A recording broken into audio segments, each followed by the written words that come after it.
Guys, we're going to talk about the rise of the UAE as a crypto hub. I know we only have a couple of minutes, but I promise you we're going to make it insightful, interesting, and exciting because we have the Dream Team panel today. Andrew introduced them, so I'm not going to go over them, but really Faisal Hamadi, of course, the managing partner of Further. One thing about Faisal you may not know, he just had his third kid. He has the kids 7, 4, and 3 months. So congratulations and thanks for being with us this week as well. Matthew White, the CEO of VARA. One thing about Matthew you may not know, this is what I love crypto. When he studied at university, he's a rocket scientist. I'm not kidding you. He was becoming a space engineer. So all the paths lead to crypto. Matt, great to have you with us. And Rifad, of course, the CEO of KX Middle East, who's, by the way, when he's not involved in crypto, he's a massive movie fan. What's your favorite movie? Departed. Departed. Here we go. A good one on that side. Well, let's jump right in, guys. I want to cover. I know many people in the audience are from out of town. They're probably wondering why Dubai, why crypto. As Andrew mentioned, we set up our hedge fund here. We're the first crypto hedge fund to get a license here. I want to start with you, Rifad, from your perspective for our audience on a business side, and then I want to move to Matt to give the perspective of the regulator.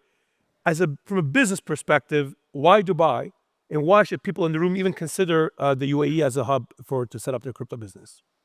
Thank you. That is one of the easier questions to ask because it's something that we see every day. When you look at any market, and we're going to take the UAE as an example, you're looking at size, regulatory clarity, ecosystem, and talent. Size, we know it's here. We know the market has a potential, and it's a great market to be in. If you're in crypto, this is a place where the biggest traders are, the market makers are here, so it makes complete sense. Regulatory clarity, I'll let Matt maybe talk about it more, but it's one of the best places in the world where other markets have yet to figure out how to regulate crypto. The UAE went ahead and regulated crypto in the most innovative fashion and kept up with the innovation. So, and credit to the team and at VARA and Matt and the rest of the regulatory regimes here, they didn't just stop with the first iteration of regulation. They kept up with the industry and continue to innovate and also keep up with the regulations as we go along, which is very important in a very fast-moving industry. Third, talent. I've been in this space for 5 years. I can tell you 5 years ago, finding talent in the crypto space was difficult here. Today, you're finding not only talent, you're finding experienced talent that operated in regulated platforms, custodians, insurance providers. So it's much better, and your access to talent is global. You're not limited to local talent as well. And the last piece, which brings it all together, is this. Now we're living in an ecosystem.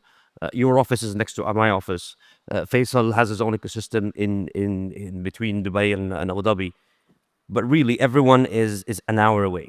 The key people in this industry to meet, your key providers, infrastructure providers, partners, are all within an hour away. And this is the impressive result of all of that. So I always give the example as my hedge fund, I'm 1 minute walk away from all your major counterparties, which is absolutely incredible. This is what I used to have back in the day in Mayfair in London or, Midtown in New York. So Matt, I want to move it to you from a regulatory perspective. First of all, thanks for being on stage. I think in many jurisdictions, the regulators don't want to come on stage unless it's scripted and, they're going to read a text. So I really appreciate you came here today with us to share with our audience. Can you maybe share with the audience, first, what is VARA's approach to crypto regulations and what they should know about how you guys are looking at regulating the space? Sure. Look, first of all, I just wanted to welcome everyone here to Dubai on behalf of VARA. I mean, the energy here is wow. It's amazing. And thank you for the introduction. I think rocket scientist is a slight exaggeration, but I'll go with it. It's good for me. I'll probably use that going forward. I think. To the moon, as we say. To the moon, yeah. So it's probably take a bit of a step back where VARA is concerned. VARA is really just part of a much bigger vision that Dubai has, which we call the D33 vision, which is all about doubling the size of Dubai's economy by 2033. And one of the key pillars of that is new economies, and one of those new economies was virtual assets. And right at the beginning, the leadership had the vision to see that the virtual asset sector globally was a huge opportunity. It was a fast growing space, very innovative. I think Rifad's mentioned some of that already in terms of the kind of amount of talent that's in that space. And one of the things that was required was clarity and certainty around their operations and what they were allowed to do and what they weren't allowed to do. And so VARA was set up for that reason, to act as a catalyst, I suppose, for enabling Dubai to be a virtual asset hub, and giving a home to all of these entities that that want that clarity, they want that certainty, they want their investors to know that they've got that. So that's the backstory to VARA and why it was set up. And we set out to regulate in a we have a very simple but quite bold vision, which was to not follow innovation, but to sort of be infused by it, or use innovation to actually shape the regulation that we put in place. And that's essentially what we set out to do. So we have a few fundamental parts to the regulatory framework. I'm not going to run through all of it, but one is that it's principles based. So there is an amount of nuance that can be applied to different business models depending on how it works. We felt that was really important because of the fast moving nature of the industry, the sort of speed of innovation and the speed of change. And so principles based was really important for us. We chose to be product agnostic and technology agnostic. Again, really important. We didn't want to get bogged down with, is this particular token an NFT? Is it a utility token? Is it something else? And we chose to be activity based as a result. So what that means is we have the broadest possible scope of regulatory perimeter. There's nothing that doesn't fall within that. But we regulate on an activity base rather than a product base. So if an entity comes to us and says, hey, we want to do X, Y, and Z, the first thing that we discuss is, well, what activities are you doing? Are you an exchange of some description? Are you a broker? Are you an asset manager? Do you want to issue tokens? And so that activity-based piece is a really important component of our framework. But perhaps the most important piece is the approach that we took with the industry to go about designing that. And it was very much a partnership approach. So we set out to really understand what was going on in the industry and learn about the types of risks that existed in order to design the framework. So our entities, I think, feel like they've got a voice. They feel like they can contribute to shaping the regulations, and that's really been how we've kind of built these from the ground up to be as tailored as possible to the industry. And it also enables us to move as quickly as possible. I don't think we'll ever get to the point where we're ahead of the industry, but we'll be as close as possible to the industry in terms of our regulation, our framework, what we allow, what we don't, what the risks are, etc. I love the fact it's principle based and activity based. And I mean, I guess that's one of the reasons you have a lot of the large companies now in crypto are all basically based here, which is quite impressive on that side. And maybe, Faisal, I'll move it to you because it'd be interesting if you can give it to our audience. I mean, many people no doubt, we think all the big names in crypto, they're all set up now here, right? And more, there's a couple hundred companies literally waiting in line now for VARA. From your perspective, can you share maybe from your perspective, what is also some of the other key projects that are happening in the country that people may not be aware, also from Abu Dhabi perspective as well, I think, to give them the full picture of the scene as well. Yeah, absolutely. So we spoke about some of the key companies that chose to be here, some of the key opinion leaders who are based in the UAE, and why they're here. Let's also spend some time talking about bottom up, what's being built here in the UAE within the space. One key project that was launched about 3 years ago was a large-scale Bitcoin mining company called Zero2. So the UAE has about 500 megawatts of Bitcoin mining. It's probably the largest here in the region. We have a partnership with a company called Marathon Digital, which is a publicly listed company among top 5 miners globally, who actively have shares in this JV and are part of building that business. So I think that's a good example of a company that came up kind of bottom up. Second area that's worth mentioning is in the space of stablecoins. A lot of countries globally are looking to regulate stablecoins. DOE, the central bank, was among the first countries in the world to come up with an onshore stablecoin regime, which led to some of the banks, DOE, to start to adopt their technologies, their partnerships to launch their own stablecoins. We're seeing a lot of activities in that space, and I think within token next year we're gonna see one live, a dirham stablecoin that could be used for use cases like cross-border payments or domestic payments. And I think the reason why that could work very well here is because the state-owned companies own a lot of assets that could provide the volumes of transactions, not in the UAE, but also in the neighboring countries in the world. If you own, for example, ports between the UAE and countries in Africa and Asia, you could channel a lot of that flow towards the dirham stablecoin.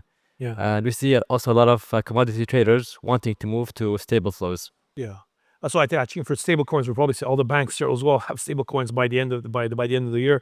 One thing actually, which I think quite interesting as well, it's really the breadth of activities. Many countries, maybe you can get your exchange regulator, asset manager here. Literally, with your issuing tokens, you're doing DeFi. There's always the regulatory, the principal base is quite useful from that side.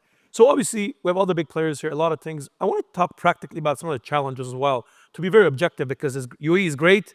Yeah, weeks like these, there's a lot of traffic. But there's also practical challenges in actually like anywhere else. From your perspective, as somebody runs a business here, what are some of the challenges you're seeing, Rifad?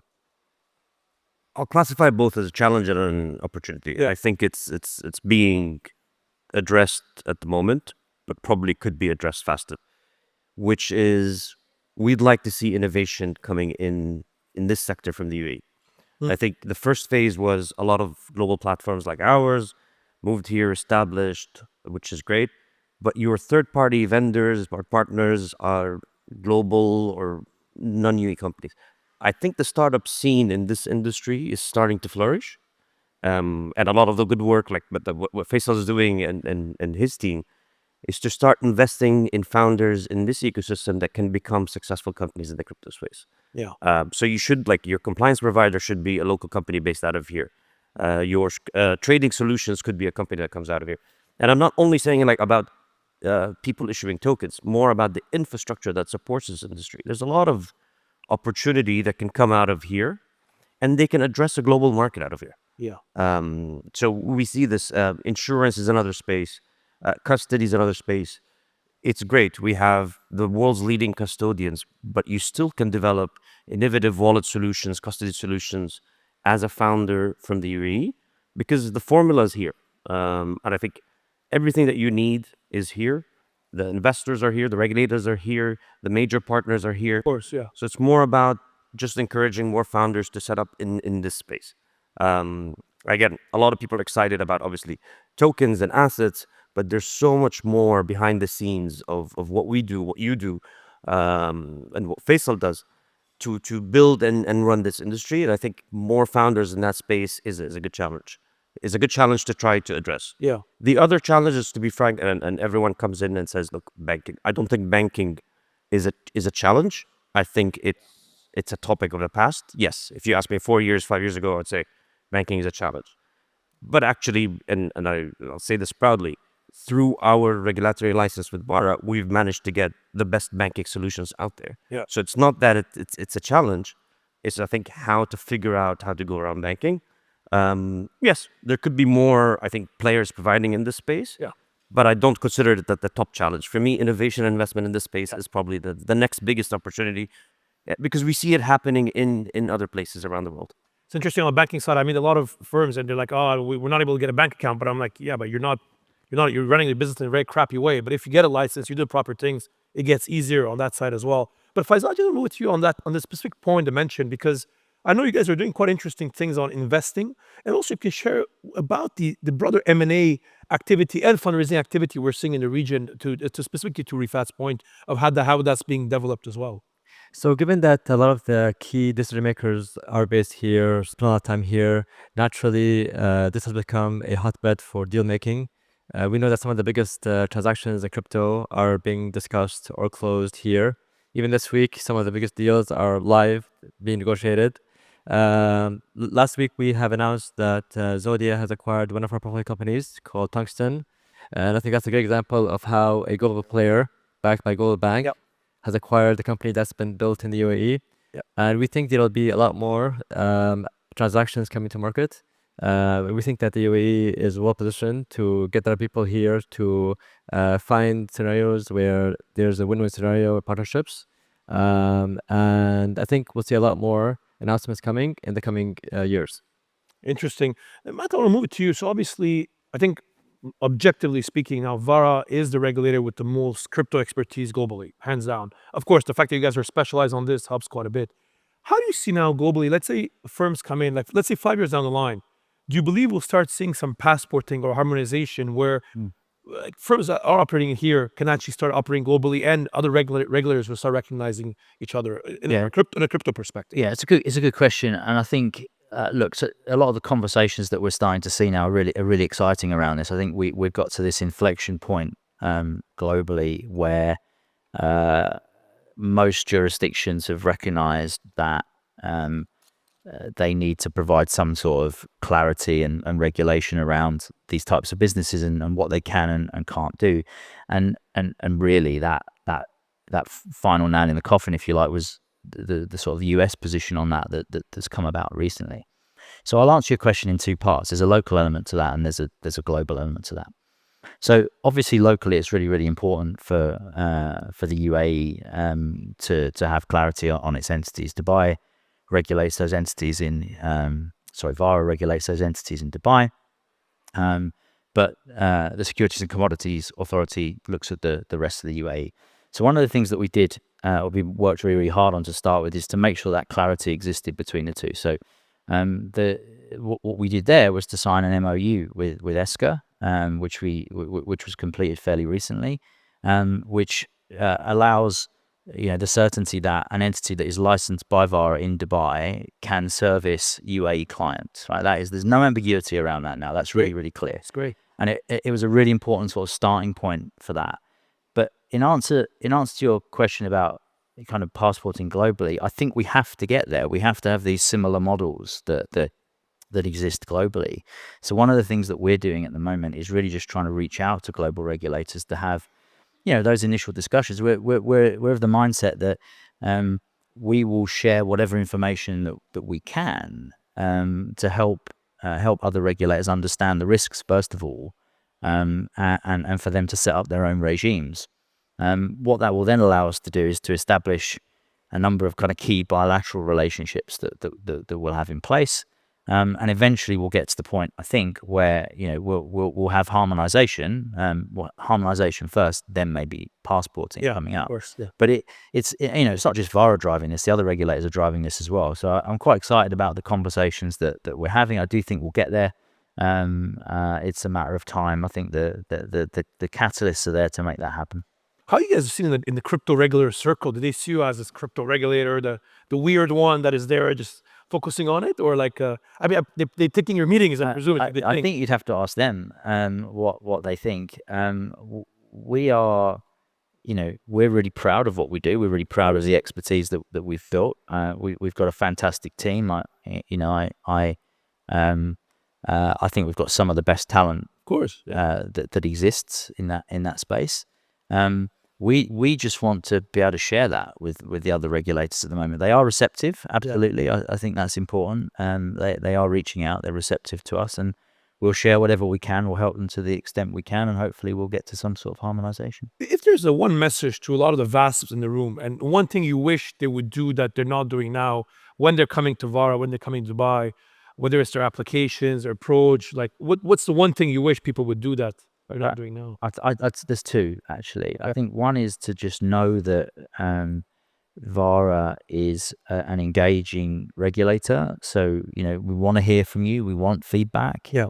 That isn't always, good feedback. We do get very good feedback, but, I'm quite willing to listen to all types of feedback. The second, and we're getting into the nitty gritty of it, but you brought it up, so I'll mention it, is take time on your application. Yeah.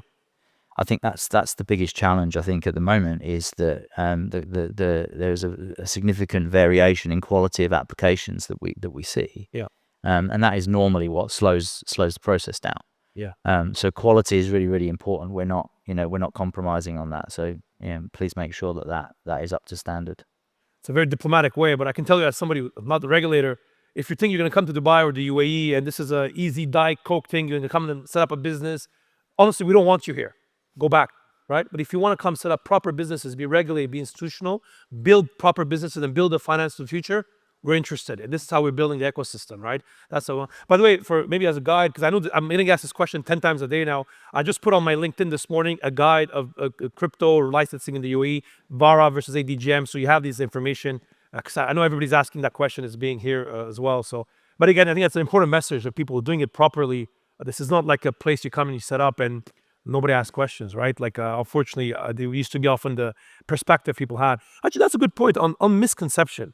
Yeah, I'll ask for you, Faisal, and to you as well. Like, what is the biggest misconception you think people have, especially in crypto, about the UAE? And I'm bringing it to you after, Faisal, the same question.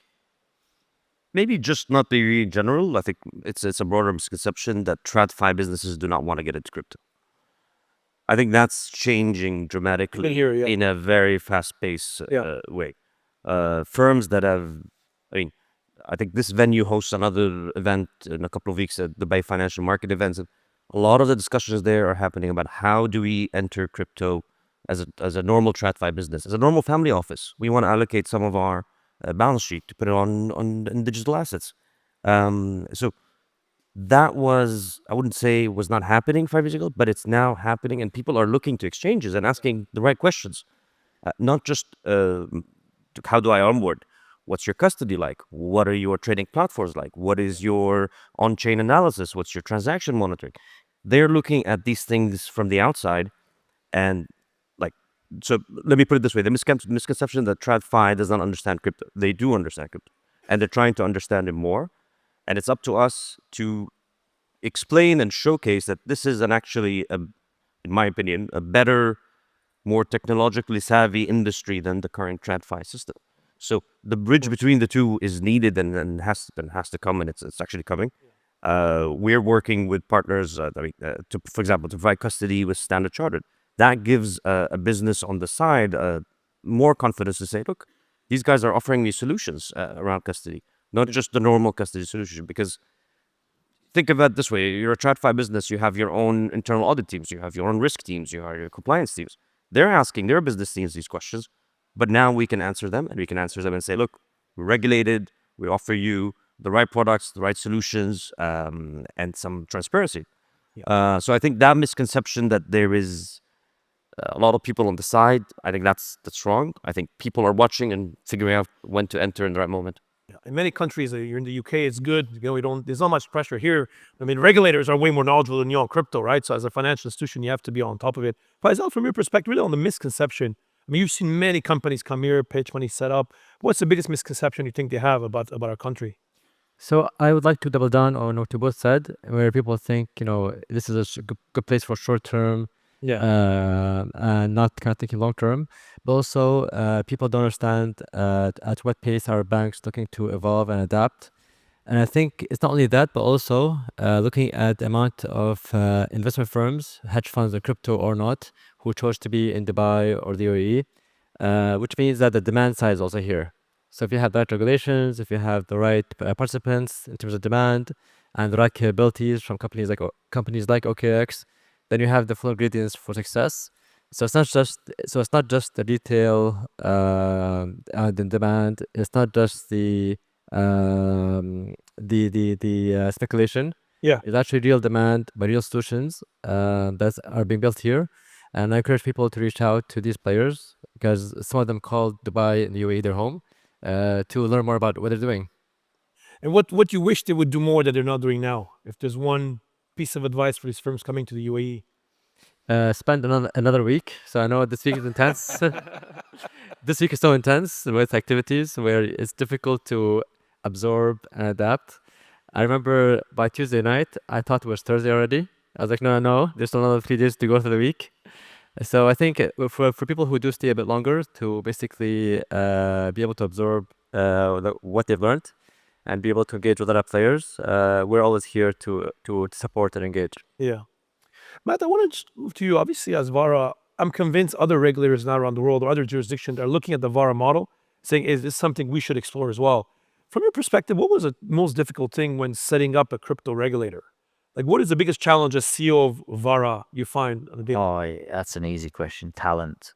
Talent, really? It was really hard to find the right people to do this. You think about what you really need to be able to understand the technology to start with. Actually, I remember I can't remember where it came from, but there was a quote that someone said to understand Bitcoin you need degrees in technology, politics, philosophy, and economics or whatever. Yep. And I don't think that's too far from the truth. And so we've had to assemble a team that has technology experience, regulation experience, financial crime experience, traditional finance experience, and it's really hard and it takes time. In some cases we've had to we've resorted to actually training people now, where we're looking at things like licensing and supervision. If we're bringing people in, we're training them from a young place, because those people don't exist in the market at the moment. So talent is definitely the hardest piece. Is it a problem you guys seeing that as well as an exchange, or is it easy for people to move here from It switched. 4 years ago, I'd say 100% there was an issue. talent? Yeah. Talent. Because also it's a new industry and people starting to get experience. Today, it's quite the opposite. Even internally at our OKX, people want to move to the UAE. They're voluntarily saying, I want to move to the UAE. Before, our talent pool was what we can find in the market. But the people, the team that we have today is most of that comes in from other regulated platforms, other regulated exchange, other regulated markets. So they're bringing in that expertise, and it's drastically improved. And there is a lot of work that's being done to encourage talent to move here. The UAE is a very welcoming space for anyone. So I think that's not the issue, just issue finding enough demand to hire that talent. And I want to credit like yourself as well. You do a lot of advocacy on behalf of the ecosystem here that sends out this image for talent from abroad, that this is the place to move in and actually start working in crypto. So that's why I echo my first point. It's not only talent, but also founders and startups to start coming here and develop this ecosystem further. So it's not a challenge as it used to be. It's a much better place, and it's continuously growing into a bigger talent pool. Yeah, and I think now UAE has become an interesting place. People want to move here, right? Yep. I don't know what's everything else has brought people now. People want to move here. That's become easier from that perspective as well. Is that problem you're seeing as well, Faisal, with your company as well? Is talent also a challenge with some of the companies you're involved in? I think we've been fortunate that has not been a challenge so far. I think it got much easier over time. We have people who moved from the US, UK, Asia to the UAE, and I would say that it's been pretty okay. I don't see it as a big challenge. Good. No, I think it's improved quite a bit. I still believe, and I repeat this every time, I think it's one of the best places in the world as an entrepreneur to run a crypto business, where you have the ecosystem, you have the infrastructure, time zone wise, you have a regulator that at least wants to talk to you, wants to listen to you, takes feedback.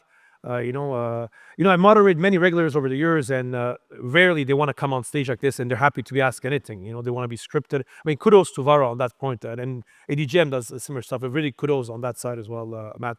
Guys, we have a couple minutes left. I just want to go. My best friend, DeBell, is here with me, so I'm gonna ask you guys quick questions. I need 1 or 2 word answers, and we're gonna go and roll. You guys are ready? Let's do it. Even if you're not ready, I'm still gonna do it. So might as well. Sorry, I'm gonna start slow, so don't worry. We're in the UAE. What's your favorite thing about the UAE? We should start from you. Favorite thing. That's the toughest question. A lot of favorite things. People. People. Wow. Matt. Vibe. Vibe. Here we go. My God. The beach. The beach, of course. Oh, that's where I'll be on Sunday. I guarantee you that. But I'm gonna start for you. If there's one thing you would like to see improved in the UAE, what would it be? Traffic. Traffic. Yeah. Easy one, right? This week though is particularly bad, I have to say, around the venue, just because of the number of people coming here. Yeah, I'd have said traffic. Traffic as well. Yeah. Don't even ask. Same. Same. But there's a plan. To be fair, there's actually a plan. a lot of work And being the done, plans here are done pretty quickly, which is good. If you're not in crypto, what's the one industry you would want to be in, Rishad? Filmmaking. Filming. Yeah. What kind of movies do you want to make? Let me think about that. Okay. I got a different way. Man, Well, I have to say engineering now, don't I? You've classified me as a rocket scientist, so but you did study. You did study I studied aerospace engineering. space engineering. It's not going to be wrong. Myself. I'd say healthcare. That's where I started. I'm thinking about health management and human health and technology and data. That world fascinates me. If there's one thing you would like to see the community in crypto do more, what's the one thing you would like to see our community in crypto do more, Faisal? Maybe do less, party less. Party less. Wise words for TOKEN2049 side events. Matt, More of these. more events. Innovate. Innovate. Here we go. It's an interesting one. Donald Trump gives you a call and puts you on his crypto advisory committee. What's the one thing you tell him? So you're starting with me? Yeah. I'll He's never going to sit next to me anymore panel that is done. I'm happy where I am. You're what? You happy where I am? Matt, well, this is a tricky one. talk to VARA. Talk to VARA. Man, I would love to be in that room of meeting. Faisal. Smile and nod. Hey guys, to finish it off, my last question. Anybody comes on my show, my traditional question. Faisal, I'm going to start from you. If you could have lunch or dinner with one person dead or alive, lunch or dinner with one person dead or alive, who would you have lunch or dinner with? Warren Buffett. Warren Buffett. Here we go. Matt. I'm going to go with Einstein today. Albert Einstein. Here you go. See, the rocket science element comes back. And to finish it off, to Token2049, the panel of the rise of UAE as a crypto hub, who do you have lunch or dinner with? I mean, Michael Schumacher. Michael Schumacher. Wow. Okay. My God. Yeah. Talk about an F1 team with OKX. Here we go. We'll plug that in as well. Here we go, guys. Thank you very much. That was the panel. Thank you very much. Have a great day.